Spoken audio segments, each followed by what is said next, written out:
اور دوسری شخصیت ممتاز عالم دین جناب مفتی خلیل احمد یوسفی صاحب تشریف فرمائے۔ اب ذرا مفتی صاحب یہ بتائیے کہ اگر ایک انسان کا قتل ہو جاتا ہے تو اس کو پوری انسانیت کا قتل کیسے ٹھہرایا جائے گا؟ یہ بڑا ہی اہم ترین سوال ہے۔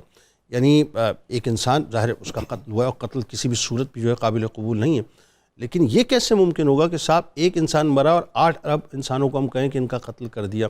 یعنی اس کا نقصان کیا اس حد تک شدید ہے؟ بسم اللہ والصلاۃ والسلام علی رسول اللہ۔ جنید بھائی، انتہائی اہم مضمون کے ساتھ آج ہم ناظرین کی خدمت میں پیش ہیں۔ اللہ تعالیٰ نے ان گن مخلوقات تخلیق فرمائی اور ان میں سب سے زیادہ عزت انسان کو عطا فرمائی، ٹھیک، اور اس کی عزت اور وقار کا مقام اور مرتبہ یہ رکھا کہ مسلمانوں کا جو معزز و محتشم ترین گھر ہے خانہ کعبہ، اس کے مقابلے میں رسول اللہ صلی اللہ علیہ وسلم نے مومن کی عزت کو رکھ کر یہ فرمایا، اے کعبہ اگرچہ تو بڑا چمکدار اور روشن ہے، اے کعبہ اگرچہ تو بڑا حسین و جمیل اور خوبصورت ہے، اے کعبہ اگرچہ تو بڑا معطر اور معمبر ہے، لیکن یہ یاد رکھنا ایک ایمان والے کی عزت تجھ سے زیادہ ہے۔ اللہ اللہ۔ ابھی آپ تالمود کا ذکر کر رہے تھے تو میں اس کی طرف تھوڑی بات کرنا چاہوں گا، پھر میں اس سوال کی طرف آتا ہوں کہ تالمود کا ذکر کرتے ہوئے آپ نے بنی اسرائیل کا لفظ بولا کہ ان کے ہاں بنی اسرائیل کا خون بہانا۔ اس کا مطلب ہے وہ بنی اسرائیل کو تمام مذاہب سے، تمام مخلوقات سے اعلیٰ سمجھتے ہیں اور باقیوں کو کمتر سمجھتے ہیں۔ بالکل ایسا ہے، تو جنٹائل کہتے ہیں۔ اللہ تعالیٰ جل جلالہ نے جب اس بات کا ذکر فرمایا نا تو مسلمان نہیں فرمایا، من قتل نفس فرمایا، مسلمان اور غیر مسلم دونوں کی بات ایک جیسی فرمائی کہ جس کے اندر اللہ تعالیٰ جل جلالہ نے روح ڈال دی ہے، اس کی عزت، اس کا مقام، مرتبہ اتنا ہے کہ اس کو ناحق قتل کرنے کے بارے میں فرمایا کہ اگر کسی نے ایک جان کو قتل کیا وہ ایسے ہے جیسے اس نے ساری انسانیت کا قتل کر دیا۔ بالکل ٹھیک ہے۔ اب یہ سارا ہوا کیوں؟ اس کے لیے ہمیں یہ سمجھنا پڑے گا کہ انسان کی عزت اپنی ذاتی طور پہ کیا ہے۔ یہ جو اللہ تعالیٰ نے ہمارا چہرہ بنایا، اس کو اللہ تعالیٰ نے جتنے چہرے بنائے نا ان میں سب سے زیادہ محبوب رکھا ہے، اس لیے کہ اس وجیح چہرے کے اندر اس نے اپنے محبوب کی تخلیق کرنی تھی۔ کسی انسان کو اللہ تعالیٰ نے یہ اجازت نہیں دی کہ چہرے پہ تھپڑ مارے، اس لیے کہ یہ اسلام نے حرام قرار دیا ہے کہ یہ عزت کے قابل جگہ۔ اور قرآن مجید کی ایک آیت میں اللہ تعالیٰ فرماتا ہے کہ کتبنا علیہم فیہا ان النفس بالنفس۔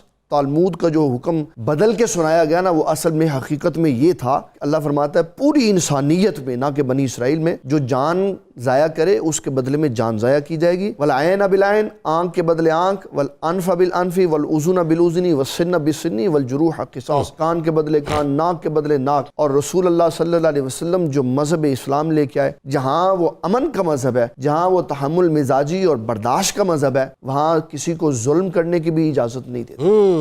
مسلمان پہ ظلم کیوں ہو رہا ہے آج؟ اس لیے کہ مسلمان معاشی طور پہ کمزور ہو چکا ہوا ہے، مسلمان کے ہاتھ میں پاور نہیں رہی۔ اس ضمن میں بخاری کی ایک روایت کوٹ کرنی بڑی ضروری سمجھتا ہوں جو اس مقام پہ فرض ہے۔ امام بخاری رحمۃ اللہ تعالی علیہ نے کتاب المغازی میں 3950 نمبر پر یہ حدیث لکھی کہ حضرت سعد بن معاذ جو مدینہ المنورہ کے بہت بڑے پاورفل آدمی تھے، مکہ المکرمہ میں عمرہ کرنے کے لیے جب آئے، امیہ بن خلف کہنے لگا کہ میں نے تمہیں اس وقت عمرہ کروانا ہے جب کعبہ میں کوئی نہیں ہوگا۔ جب عمرہ کیا، طواف خانہ کعبہ کیا تو ابو جہل آ گیا۔ ابو جہل پوچھنے لگا امیہ بن خلف سے یہ کون ہے؟ تو کہا یہ سعد بن معاذ ہے۔ کہا یہ وہی نہیں جنہوں نے یہاں سے گئے ہوئے لوگوں کو پناہ دی؟ کہا یہ وہی ہے۔ حضرت سعد بن معاذ رضی اللہ تعالیٰ اس کی بات سن رہے، وہ کہہ رہا ہے امیہ بن خلف سے کہ تیرے ساتھ آیا بچ گیا، وگرنہ میں اس کو یہی قتل کر دیتا۔ تو حضرت سعد بن معاذ، حدیث کہتی ہے، اپنی آواز کو بلند کیا، اور جب اسلام نے بتایا جب کافر کے ساتھ بات ہوگی تو آہستہ آواز میں نہیں ہوگی بلکہ اس کے مقابلے کے ساتھ آواز میں بات ہوگی۔ اور تنہا تھے اس وقت؟ جی تنہا تھے۔ آپ نے فرمایا سنو ابو جہل، تم یہ بات کہتے ہو کہ تم مجھے طواف خانہ کعبہ سے روک دو گے؟ فرمایا اگر تم نے مجھے طواف خانہ کعبہ سے روکا تو میں اس سے بڑا حملہ یہ کروں گا، میں تمہاری معیشت ختم کر دوں گا۔ پتہ چلا کہ کافر سے مقابلہ کرنا ہے، پہلے اپنی معیشت کو سنبھالو، اپنے سورس کو سنبھالو۔ پھر فرمایا میں نے رسول اللہ صلی اللہ علیہ وسلم سے یہ سنا ہے، آپ نے فرمایا مشرکین مکہ کے بارے میں فیصلہ کر چکے ہوئے کہ ہم ان کو انجام کار تک پہنچائیں گے۔ اس میں یہ پتہ چلا کہ اسلام یہ بتاتا ہے کہ اگر آپ نے خون مسلم کو محفوظ کرنا ہے اس کے لیے آپ کو مقابلے میں آنا پڑے گا۔ اور رسول اللہ صلی اللہ علیہ وسلم کے صحابہ نے کہیں بزدلی نہیں دکھائی۔